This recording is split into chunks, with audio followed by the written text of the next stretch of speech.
Hi friends, எல்லோரும் எப்படி இருக்கீங்க? இன்றைக்கி ரொம்பவே ஒரு பீஸ்ஃபுல்லான ஸ்லோவான மார்னிங் தான் எனக்கு.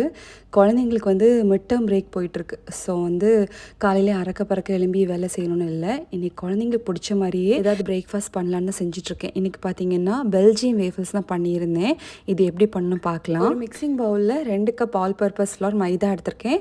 ஒரு பிஞ்ச் ஆஃப் சால்ட், 4 டீஸ்பூன் அளவுக்கு சுகர் சேர்த்துட்டு 2 டீஸ்பூன் அளவுக்கு பேக்கிங் பவுடரும் சேர்த்து நல்லா மிக்ஸ் பண்ணி விட்டுட்டேன். இப்போ இன்னொரு பவுலில் 2 முட்டை சேர்க்க போகிறேன். முட்டை எப்படி சேர்க்க போகிறேன்னா, எக்கோட ஒயிட்டையும் யோக்கையும் செப்பரேட் பண்ண போகிறேன். ஸோ எக்கோட ஒயிட்டை செப்பரேட் பவுலில் எடுத்துகிட்டு எக்கோட யோக்கை ஆல் பர்பஸ் ஃப்ளார் எடுத்து வச்சுருக்கேன்ல அதுக்கு கூட போட்டாச்சு. இப்போ எக்கோட ஒயிட்டை ஒரு செப்பரேட் பவுலில் எடுத்து வச்சுருக்கேன்ல இதை ஒரு விஸ்க் வச்சு நல்லா பீட் பண்ணணும். எந்த அளவுக்குன்னு பார்த்தீங்கன்னா நல்லா ஃப்ளஃபியாக வர அளவுக்கு பவுலில் டில் பண்ணோன்னா அதில் உள்ள எக் வெளியே சிந்தக்கூடாது. அந்த அளவுக்கு பீட் பண்ணியாச்சு. இந்த ஆல் பர்பஸ் ஃப்ளாரில் 3/4 கப் அளவுக்கு சன்ஃப்ளவர் ஆயில் சேர்த்துருக்கேன். 2 கப் அளவுக்கு பால் சேர்த்துருக்கேன். 1 டீஸ்பூன் அளவுக்கு வெண்ணிலா எசன்ஸ் சேர்த்துட்டு எல்லாத்தையும் நல்லா மிக்ஸ் பண்ணி விட்டுறலாம். எல்லாமே மிக்ஸ் ஆனதுக்கப்புறமா எக்கோட ஒயிட்டை பீட் பண்ணி வச்சுருக்கோம்ல அது இது கூட சேர்த்து நல்லா ஃபாஸ்ட்டாக பீட் பண்ணிடாதீங்க. கொஞ்சம் லேசாக பைண்ட் பண்ணி விட்டுருங்க.